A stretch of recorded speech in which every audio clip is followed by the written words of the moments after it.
ভারতের ট্রফি নিয়ে কেন পালালেন নকভি? মুখ খুললেন প্রাক্তন ক্রিকেটার দানিশ কানেরিয়া। এশিয়া কাপের ফাইনালে ভারতের কাছে হারের পর নতুন বিতর্কে জড়ালো পাকিস্তান ক্রিকেট বোর্ডের চেয়ারম্যান মহসিন নকভি। অভিযোগ, ভারতীয় দল ট্রফি নিতে অস্বীকার করায় তিনিই নাকি ট্রফি নিয়ে চলে যান। ভারত অধিনায়ক সূর্যকুমার যাদবও জানিয়েছেন তিনি দেখেছেন নকভি ট্রফি হাতে নিয়ে সরে পড়ছেন। বোর্ড সচিব জয় শাহ জানিয়েছেন আইসিসির পরবর্তী বৈঠকে এই বিষয়ে অভিযোগ জানানো হবে। তবে নিজের দেশে নকভি এখন বীরের মর্যাদা পাচ্ছেন।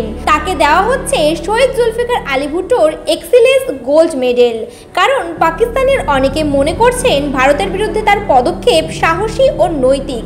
এই ঘটনার প্রতিক্রিয়ায় মুখ খুলেছেন প্রাক্তন পাক স্পিনার দানিশ কানেরিয়া। তার বক্তব্য, নকভি যখন জানতেন যে ভারতীয় দল তার হাত থেকে ট্রফি নেবে না, তখন তার উচিত ছিল অন্য কাউকে পাঠানো। তিনি তো পিসিবি চেয়ারম্যান, এসিসি চেয়ারম্যান এবং একজন সরকারি মন্ত্রীও, তাই ওনার উচিত ছিল বিষয়টা সংযতভাবে সামলানো। এশিয়া কাপ জুড়ে ভারত পাকিস্তান ম্যাচে ছিল উত্তেজনা ও বিতর্ক। 3টি ম্যাচেই পাকিস্তানকে হারায় ভারত, ফাইনাল সহ। ট্রফি বিতরণের সময় ভারতীয় খেলোয়াড়রা নকভির হাত থেকে পুরস্কার নিতে অস্বীকার করেন। শেষমেশ অপমানিত হয়ে নকভি ট্রফি নিয়েই অনুষ্ঠান ছেড়ে বেরিয়ে যান। সূর্যকুমার বলেন, আমরা ট্রফি নিতে অস্বীকার করিনি, কিন্তু ট্রফি নিয়ে ওরা হঠাৎ চলে গেল। এরপর সবাই বলে আমরা মঞ্চে যাইনি, যা ঠিক নয়। অন্যদিকে দানিশ কানেরিয়া এই বিতর্কে মন্তব্য করেন, এটা অহংকারের ফল।